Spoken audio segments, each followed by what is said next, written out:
할렐루야. 153 저녁기도에 오신 여러분들을 주님의 이름으로 환영하고 축복합니다.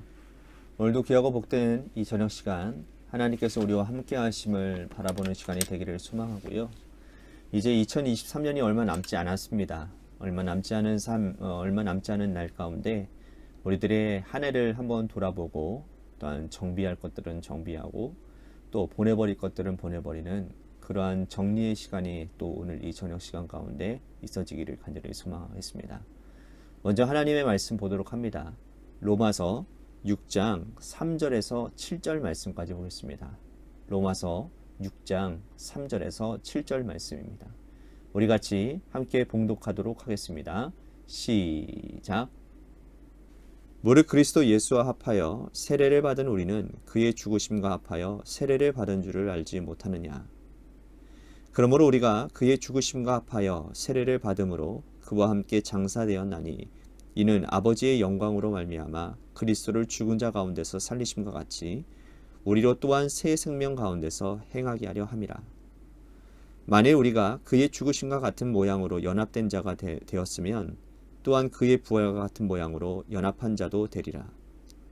우리가 알거니와 우리의 옛사람이 예수와 함께 십자가에 못 박힌 것은 죄의 몸이 죽어 다시는 우리가 죄에게 종노릇하지 아니하려 함이니 이는 죽은 자가 죄에서 벗어나 의롭다 하심을 얻었음이니라. 아멘. 과거에요. 얼마 전까지만 해도 결혼식 줄에 선생님께서 빠지지 않고 하시는 말씀이 여러분들 잘 아시지만 검은 머리가 팥뿌리가 되도록 두 사람의 사랑이 변치 않고 영원토록 아끼고 사랑하라 라는 이런 말씀이 있었어요. 결혼식마다 가는 곳마다 자주 들어서 새롭지도 않지만 지금 와서 돌이켜보면 그 말이 결혼 생활에 꼭 필요한 말씀이었음을 부인할 수 없습니다. 왜냐하면 서로 다른 환경에서 태어나서 성장한 두 남녀가 뜨겁게 사랑해서 백년해로를 다짐하고 결혼하여 공동 운명체로 되었음에도 불구하고 마음이 맞지 않으면 툭하고 다투며 갈등하면 그 결혼은 오래갈 수 없기 때문인 것이죠. 두 사람이 운명 공동체라는 사실을 기억하고 연합하여 검은 머리가 팥불이 되도록 사랑하고 아껴주어야 그 결혼은 오래도록 유지될 수 있다라는 겁니다. 성경은 그리스도와 성도의 관계를 결혼 관계로 자주 비유하고 있습니다. 그리스도가 신랑 되시고 성도들은 신부를 신랑을 기다리는 교회이며 또 동시에 신부라고 하셨습니다. 그러므로 신앙생활은 그리스도와 성도된 우리의 연합이라고 할 수가 있다라는 것이죠. 여러분, 연합하는 것은 쉬운 일이 아닙니다. 낭만적인 일도 아니에요. 뜨겁게 사랑해서 결혼을 해도 살다 보면 갈등하고 어려움을 겪는 것처럼 우리가 한때 뜨겁게 사랑해서 그리스도를 평생 주인으로 섬기겠다고 결단했지만 매일 신앙의 여정은 쉽지만은 않습니다. 오늘 본문에서 바울은 성도가 그리스도 예수와 연합한다라는 것의 구체적인 의미가 무엇인지를 설명하고 있습니다. 3절 말씀 보십시오. 무릇 그리스도 예수와 합하여 세례를 받은 우리는 그의 죽으심과 합하여 세례를 받은 줄을 알지 못하느냐.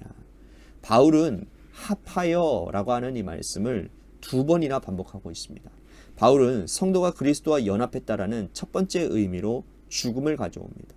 또한 죽음의 의미를 세례로 설명하고 있습니다.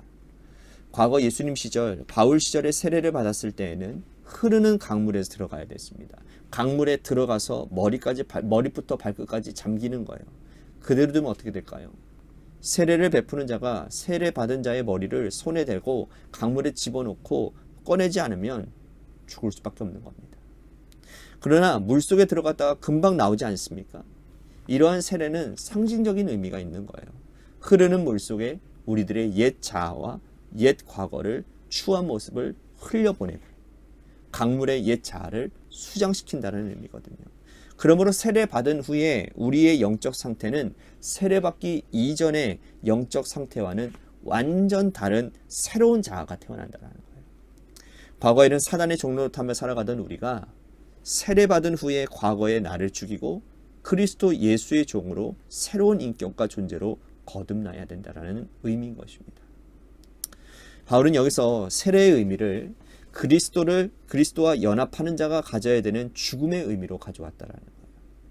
신앙생활을 제대로 하는 사람, 예수님을 제대로 믿기 위해서 매일 죽어야 된다고 가르치는 것이죠. 바울은 고린도전서 15장 31절 말씀에 늘 이런 고백을 했습니다. 날마다 죽노라. 날마다 죽노라. 이렇게 고백한 바울도 불쑥불쑥 옛 자아가 솟아올라와서 나오는 것을 완전히 거부하지 못했다라는 거죠. 그는 마가 요한 문제로 바나바와 심한 다툼을 다투고 갈라선 적이 있었어요. 옛 자아가 그를 지배했기 때문입니다. 여러분 어떻습니까? 나는 예수님과 합한 자라고 자부하면서도 과거의 옛 자아가 불쑥불쑥 솟아나와서 괴로웠던 적은 없습니까? 옛 자아 때문에 낙심하고 또한 피눈물 흘린 적은 없습니까? 우리가 신앙생활을 제대로 하기 위해서는 예수 그리스도의 십자가의 옛 과거를 온전히 못 박아야 된다는 거예요. 여러분들은 십자가를 볼 때마다 무엇을 떠올리십니까? 십자가는 목에 걸고 다니면서 남들에게 자랑하는 것이 아닙니다. 십자가를 볼 때마다 저 십자가에 나 대신에 예수님이 달려 돌아가셨으니 나는 십자가의 옛 과거와 옛 사람을 못 받겠다, 그리고 죽이겠다라는 결단과 의지가 필요하다라는 거예요. 오늘 하루를 살아가시면서 우리 옛 자아를 온전히 죽이고 흐르는 강물에 흘려보내고 예수 그리스도로 연합된 삶을 사셨으리라고 저는 믿습니다. 이어서 5절 말씀에 보면 우리가 연합됨을 같은 모양이라고 표현하고 있습니다. 아주 중요한 말씀인 것 같아요. 같은 모양. 그의 죽으심과 같은 모양으로 연합된 자가 되어서 그의 부활과 같은 모양으로 부활한 자가 될 것이라고 바울은 말하고 있는 거예요. 예수 믿는 사람 중에 부활을 거절하는 사람은 아무도 없을 것입니다. 이 땅에서 삶이 인생의 끝이라면 허무하지 않겠습니까? 이 땅에서의 인생은 길어봐야 100년이고 순식간에 지나가 버리기 때문입니다. 하지만 우리는 이 땅에서의 삶으로 끝나지 않습니다. 부활로 그리스도와 연합된 자가 되는 것이죠. 여러분, 부활의 영광이 얼마나 찬란합니까? 그리스도 예수께서 부활하신 그 영광, 우리가 그 부활의 다음 열매가 되어져서 천국에 입성한다고 하니 여러분 얼마나 가슴에 벅차오릅니까? 그런데 사람들이 이것을 간과하는 거예요. 그리스도와 같은 모양으로 부활하기 위해서는 그의 죽으심과 같은 모양으로 죽는 것이 필요하다라는 거예요. 그러므로 연합의 두 번째 의미는 그리스도와 같은 모양을 가지는 거예요. 여기서 우리는 상상력을 발휘해야 됩니다. 예수 그리스도의 십자가가 어떤 모양이었는지, 예수님께서 대제사장 집 빌라도의 공간에 끌려가 다니면서 신문을 받았을 때에 그 비참한 그 고통의 순간들, 십자가형이 확장되어지고 책짓질한 로마 병정에 의해서 예수님의 몸이 얼마나 심하게 뜯겨나갔는지, 이마에 가시관리관을 쓰시고 그 머리에서부터 흘러내려오는 피가 온몸에 가득 채우는 여러분 그 모습을 한번 떠올려 보십시오.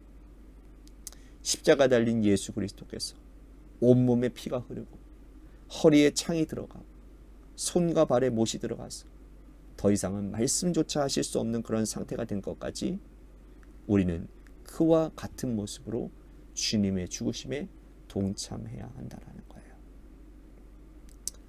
우리의 육체가 이와 같은 모양의 고난을 받으라는 것은 아닙니다. 죄와 싸우되 피 흘리기까지 투쟁하라는 거예요. 예수 그리스도께서 십자가에 달려 돌아가신 이유는 우리 죄 때문입니다. 예수님의 십자가형은 우리의 죄를 구속하시기 위해 받으신 형벌이에요. 그러므로 우리가 같은 모양으로 주의 죽으심에 동참한다라는 의미는 이 땅을 살아가면서 죄와 싸우되 예수님이 십자가에 피 흘리신 것처럼 처절한 투쟁을 하라라는 의미라는 거예요. 여러분들은 얼마나 투쟁하십니까? 여러분들의 마음속에 죄의 유혹이 올라올 때마다 얼마나 투쟁하고 계십니까? 투쟁할 생각도 하지 않고 오히려 죄의 낚시를 은밀하게 즐기고 있지는 않습니까? 예수 그리스도와 연합하여 그의 죽으심과 함께 가는 그 과정이 바로 성화의 과정인 거예요. 그렇다면 어떻게 우리는 성화의 과정을 성실하게 감당할 수 있을까요? 예수 그리스도께서 우리를 위해 죽으신 시점을 기억해야 되는 거예요. 우리가 아직 죄인 되었을 때에 우리가 아직 연약했을 때에, 십자가 원수되어졌을 때에 예수 그리스도께서 우리를 위하여 친히 돌아가셨습니다. 이 놀라운 구원의 사실을 여러분들이 기억하신다면 우리는 그 사랑을 의지하여 죄와 싸우되 피 흘리기까지 싸울 수 있는 거예요. 우리의 삶이 끝날 때까지 우리는 예수 그리스도와 연합한 자라는 사실을 여러분 기억하시기를 바랍니다. 그러한 그와 연합되어져서 주의 죽으심에 동참하면 우리는 영광의 부활의 자리에 설 수 있을 것입니다. 이 귀한 은혜를 생각하며 여러분들 이렇게 살아가기를 결단하는 귀한 복된 저녁 시간이 되기를 간절히 소망하겠습니다. 또한 우리 교회를 위해서 간절히 기도합시다. 하나님께서 세워주신 주님의 몸된 교회, 하나님이 기쁘시게 이웃을 행복하게 하는 그런 공동체가 되게 해달라고, 또한 재개발 가운데 놓여져 있는 주님의 교회를 위해서도 여러분들 기도해 주시기를 바랍니다. 또한 육신의 연약함으로 고통당하시는 분들을 위해서 기도하겠습니다. 박순시 장로님을 위해서, 또한 김선영 권사님 아드님을 위해서, 김호정 권사님 부모님이신 우리 김용은 성도님, 조정순 성도님을 위해서, 또한 김은정 지사님을 위해서도 여러분들 기도해 주시기를 바라겠습니다. 또한 여러분들의 삶의 자리와 여러분들의 자녀들을 위해서 기도하시다가 이 시간 돌아가시기를 바라겠습니다. 노래 끝날 때까지 우리 같이 합심하여 기도하도록 하겠습니다. 기도하시겠습니다.